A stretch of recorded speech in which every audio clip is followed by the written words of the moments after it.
Good morning, সবাই কেমন আছো? আশা করছি সবাই খুব ভালো আছো। আমরাও তোমাদের ভালোবাসায় ঠাকুরের আশীর্বাদে অনেক ভালো আছি।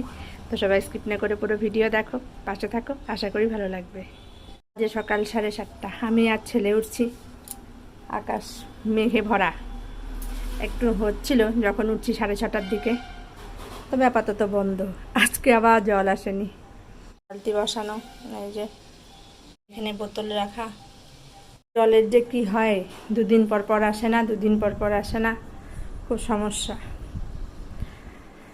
বোঝাও যায় না, জানাও যায় না কবে আসবে, কখন আবার আসবে না। কালকে দিল, কোনো কারণ নেই, বারণ নেই, জল বন্ধ। ভালো জোরেই বৃষ্টি শুরু হলো, 8:30 বাজে এখন।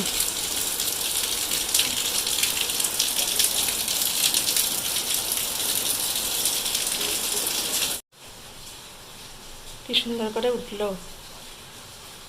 ম্যাঙ্গো পাপড়।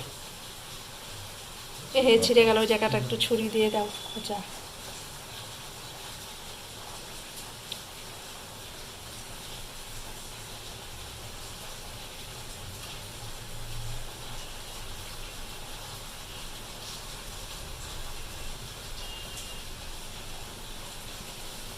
এত বাজে হয়ে গেছে ঢোকার রাস্তাটা, দিলাম ব্লিচিং, আর আকাশের অবস্থা দেখো,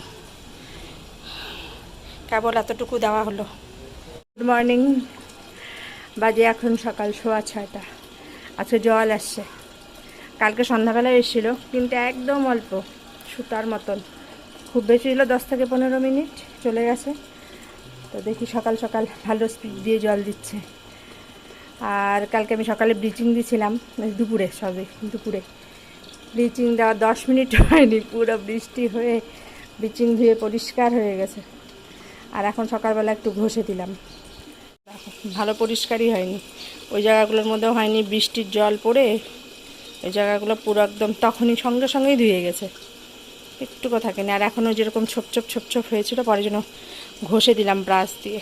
তাও চলবে এভাবে, 2 মাস তো চলবে। পরে আরেকবার দিলে পরেই বর্ষা মোটামুটি, এটা তো আষাঢ় মাস পড়ে গেছে, শ্রাবণ মাসে মোটামুটি দিলে পরে আর লাগবে না, ওটা দিয়ে হয়ে যাবে। তবে আরেকবার দিতে হবে, তাহলে কেবল তো আষাঢ় মাস শুরু হলো, বৃষ্টি মোটামুটি সে হয়ে গেল, আরেকবার দিলে ব্যাস পরিষ্কারই থাকবে। কালকে আমার পুরো পরিশ্রমটাই জলে গেছিলো, দিয়ে আমি ঘরেও ঢুকছি, ব্যাস যখন দেওয়া শুরু করলাম তখনই মোটামুটি ফোঁটা পড়া শুরু হলো, তারপরে বন্ধ হলো, তারপরে ব্যাস এত জোরে মনটা খারাপ লাগছিল। এত কষ্ট করে দিলাম, কালকেই আনাজ নিয়ে আসতে বললাম ছেলেকে, কালকে নিয়েও আসলো, দেওয়ার সঙ্গে সঙ্গে ওরকম কীর্তি। গরম জল বসালাম জামা কাপড় ধোবো বলে, হালকা বাইরে রোদ দেখা যাচ্ছে। এই যে আজকে অনেক কাজ আছে, রোদ উঠলে। উপরে বিছানা চাদরটা কবে তুলছি, ধোয়াই হচ্ছে না, আকাশটা খারাপ করে। এখনও সকালে ভিজাবো না, কারণ রোদের কোনো ভরসা নেই, পরে যদি আবার বৃষ্টি নামে আবার এই চাদর নিয়ে মুশকিলে পড়ে যাব। আর যদি ওঠে পরে হচ্ছে ধুবো।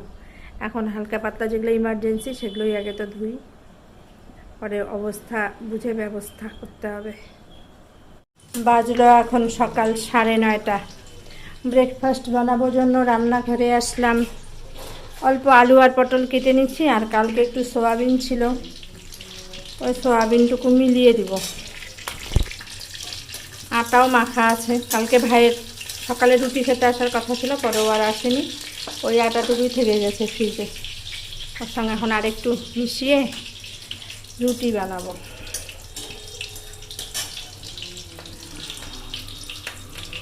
সকালে ব্রেকফাস্ট সেরে তারপরে স্নান পূজা সব কমপ্লিট করে আসলাম রান্নাঘরে, রান্না বসালাম। প্রথমে আলু ভাজা দিয়ে শুরু। বাড়ি থেকে ছোট ছোট আলু নিয়ে আসলাম, একদম গিরি। আলুগুলো মনে করো প্রায় অর্ধেকের মতন পচাই হয়ে গেছে। মাঝে মাঝে রাতে আমি অল্প অল্প করে ভাজি, তো এখন অনেক আছে, অর্ধেকের উপরে আছে যা আলু আনছিলাম, তো একটু নষ্ট হওয়ার মতন হয়ে গেছে।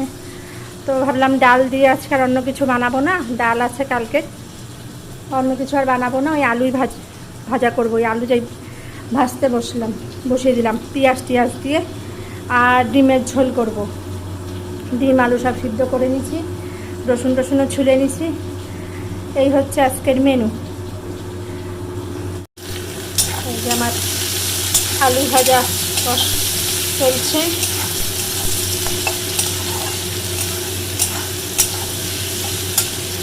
বাইরে অসম্ভব রোদ আর গরম, আর এমনি তো মোবাইলে দেখাচ্ছে যে বৃষ্টি হবে।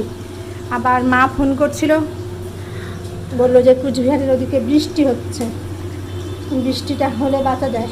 মোবাইলে একদম দেখাচ্ছে একদম সেই অরেঞ্জ ব্লু দিয়ে, মানে বজ্র বিদ্যুৎ সহ বৃষ্টি হওয়ার সম্ভাবনা।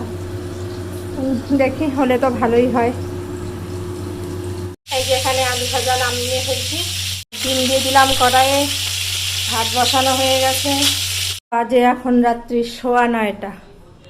আসলাম রান্নাঘরে, বসাবো হচ্ছে ভাত। যা ডাল ছিল, ডাল তো শেষ, ডাল বানাতে হবে। ডালটা সিদ্ধই করব, মুসুর ডাল অল্প আছে, একটু সিদ্ধ করব। আর ওই ভুট্টার পাঁপড়গুলো আছে, ভাবছি এটাই অল্প ভাজবো। এই হচ্ছে রাত্রের মেনু। আর ভাই আসার কথা রাত্রে, ও না আসলে অবশ্য তো কিছু ভাজতামও না করতামও না, কিন্তু যেহেতু ও আসবে ওই জন্য ডালটাকে সিদ্ধ করব আর হচ্ছে পাঁপড়টা ভাজবো। তাহলে চলো আজকে ভিডিও পর্যন্ত। সবাই ভালো থেকো, পাশে থেকো, সুস্থ থেকো। ভিডিও ভালো লাগলে লাইক, কমেন্ট, শেয়ার, সাবস্ক্রাইব করে পাশে থেকো। ততক্ষণের জন্য tata, bye bye, good night সবাইকে। সকাল থেকে আবার দেখা হচ্ছে।